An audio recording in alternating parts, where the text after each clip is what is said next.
So, David. Yes. No, look, hang on. Just, I don't need that. Just before we go any further, I'm still stuck with the game. What you said about XCC is really important. And yes, maybe one day you will convince me to go. But never mind that. Back to the game. I think artists are very misunderstood people. I think so too. Don't you think? Yeah. That's to show us your drawing. And so, King Kong on top of the Empire State Building, I think that should... And I was first, but because as an artist, I'm rejected, and the youth of today don't really understand, all that kind of thing. I just feel I need to get that out there, because... I think that's quite important. Yeah. So I'll try and engage with the moment, but deep down I'm hurt. I was on your team. I know. I'm very hurt. Indeed. But did you really fight for it? I tried. But some people have just no respect for their leaders. I think that's what it is. I think that's what it is. Yep. You're going to have to watch out for that. We might have to choose somebody else to be the new game guy. I think so. Yeah. Yes. Well, maybe. We kind of like him, though, don't we? He is pretty good, to be fair. Yeah, we might let this one slide. All right, whatever. Anyway. Aside from that. Yes. Your life has been pretty busy of late, David. Yes. And today is your last Sunday here with us at SBC. But so you've had a very busy life. There's some news maybe you wanted to share with us outside of... Yes, it has been busy in all sorts of ways. Not least last week, I became a grandfather.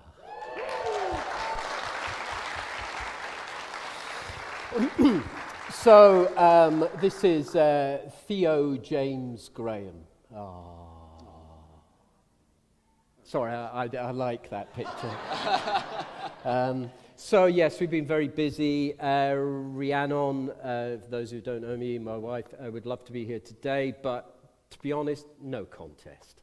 So she's fully involved in all of that. She sends her love. But yes, it's been quite a moment, of Theo this week. So Theo's first week on planet Earth.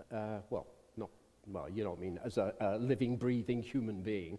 And my last week as lead pastor of Southcourt. So yes, it's been busy, particularly this last week.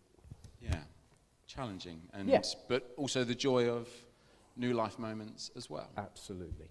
And so we're just going to have a quick chat. Maybe you've been here for a few years, David. So a lot of people in the room may know you. A lot of people might be here this morning to wish you well as you move on. You may be here this morning, and this is your first time visiting, and this might be quite new for you. So we're just going to talk about some of what's going on, the next steps for you. So you've got a new job as a pastor at Headington Baptist Church. Correct. Tell us a little bit about the church, where you're going. Not everyone knows where Headington is. So if you get on the A40, you steam towards Oxford, you then hit a roundabout with McDonald's on the left, and some various roads going off. If you carry on round the roundabout, straight ahead, you're into Headington. And Headington's the one with the shark in the roof. You know that one? Maybe you don't. Google it. It's a bit of a local feature. It's an area that has a huge student population, obviously for Oxford University, but there's also Oxford Brookes and a couple of other Ruskin colleges very close in Headington. So there's a huge student population. There's also a huge population because of the massive John Radcliffe Hospital, which is just on the kind of the side of Headington. It's for that reason, Headington is quite a transient kind of situation, and so people stay for a while and then they move on and literally go all over the world. It's quite a thinking place because of the whole student thing, and quite a few people who settle in Headington would be doctors, professors, that sort of stuff. So it's a kind of different demographic to being here. But it's, there's also a population that's been there for many, many years. And so Headington Baptist Church is very much a family church. There are quite a few churches around Headington that are more kind of really student-focused and do a fabulous job. But Headington Baptist Church does have quite a number of students, but the vibe of Headington Baptist Church is a family sort of vibe, and I think there are some, not all students want the kind of kind of church, some do, lots of games there, I think,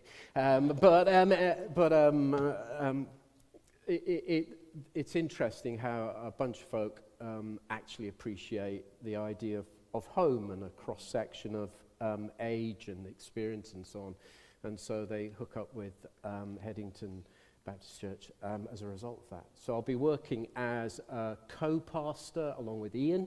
So I'm just getting to know Ian, really looking forward to that.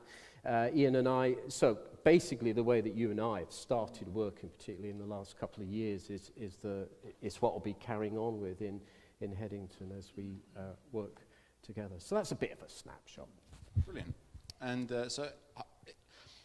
it's been a difficult transition, but really exciting to hear and exciting to see what's going to happen next. You've been here for nearly 2 decades, which is a fair stretch of time. And I imagine over 2 decades worth of life lived serving in a place, there's loads of memories that you'll have.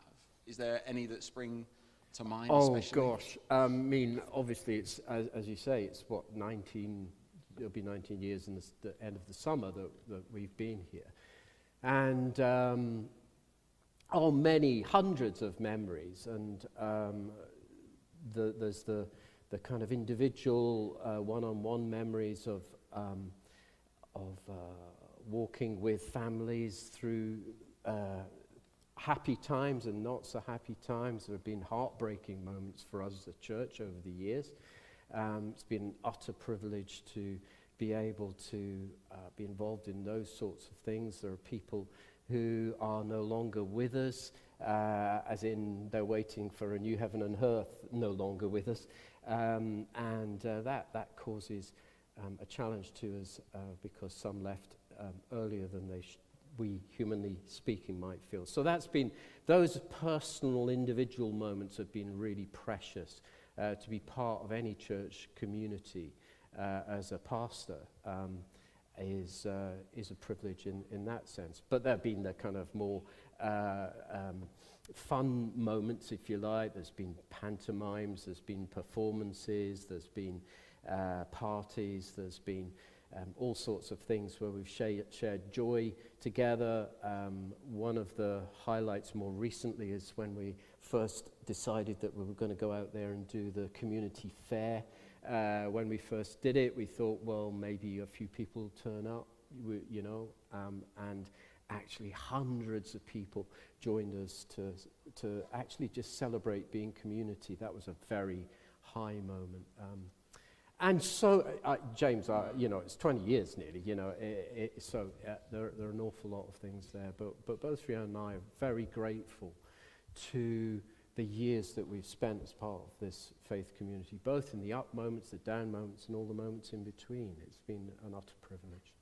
Yeah, and I think we would echo that as a church as well, the life that you've poured out into this place of yourself as well, and truly grateful for all the years of memories, not just that you have, but we will have as well of you being our leader. Thank you. As you have obviously spent time now looking outside of SBC and looking wider than that, engaging maybe with the church more nationally, wider than that, do you feel like there's anything maybe God is saying, not just for us as Southcourt Baptist Church, that we can take, but maybe wider than that, the wider church that we are a part of? It has been really interesting because in a sense, because of the circumstances of what has happened here with us, is that I found myself in a situation I needed to go and look for a job. And that was a kind of scary but interesting experience. And so I fairly quickly ruled out trying something completely different. That might have been the trajectory if I'd stayed here. But so I've been looking at other churches. Honestly, there's a lot of challenge in terms of being church I think, in the United Kingdom right now. And I think there are all sorts of reasons for that. But on the other hand, there are also some great churches out there as well. And I think the thing that I would say is that what we need to do as church is that we have to prefer the next generation. One of the highlights, going back to your other question there, was when we together as church decided that we needed to be a facilitator of and a preferrer of Generation Next.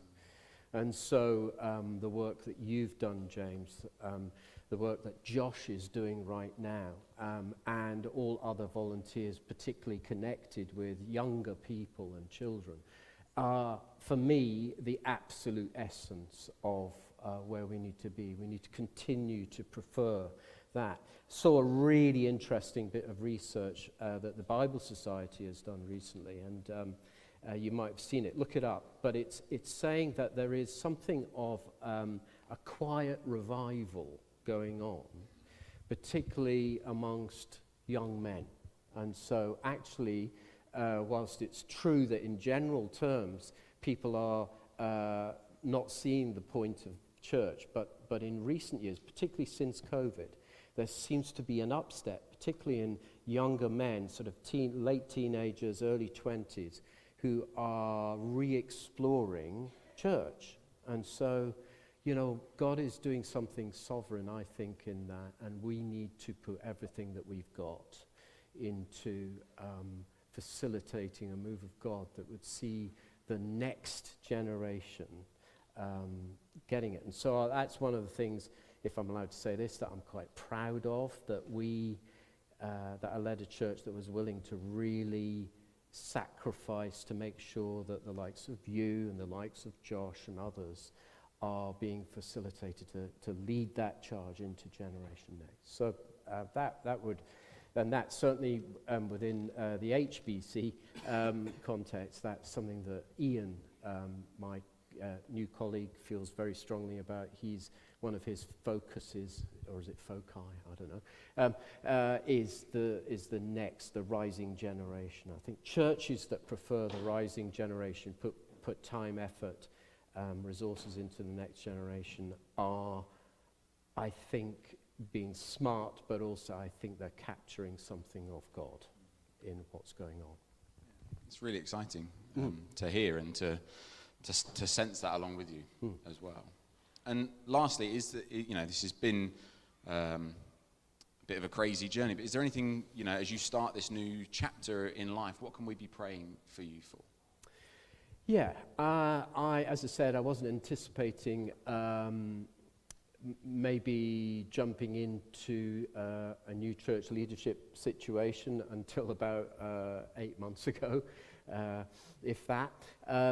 But I believe God has everything under control. I feel like the Caleb spirit is an important idea and story for me, that I still feel like there are things that God has for me to do and be and to lead and to bring into being, I guess. So for us as a family, it's really the practicalities of moving to a new place, how we're going to deal with some practicalities. Rhiannon is a head of department at a school not far from here, so she's going to have to commute from Headington eventually to there, which will be about 40 minutes, and we really didn't want to be in that situation. But that's just pray that these things, that sort of thing works out. HBC are currently looking for a house for us. So at the moment, there isn't one. So, you know, I'll be commuting from Aylesbury for a period of time until some things are sorted. So just pray for the practical stuff and the family stuff, because at the end of the day, those are well, they are the most important things, how we are with those who are closest to us.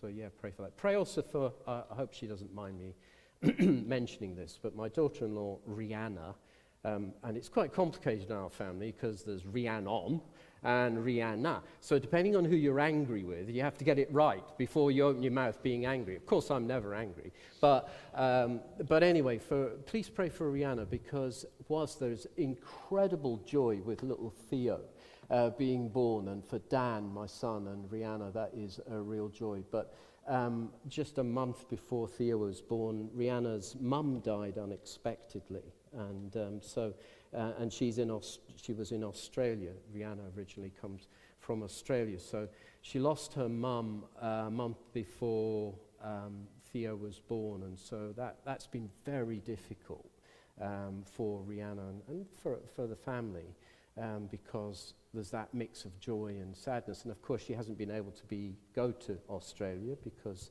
being pregnant and then being a young mum.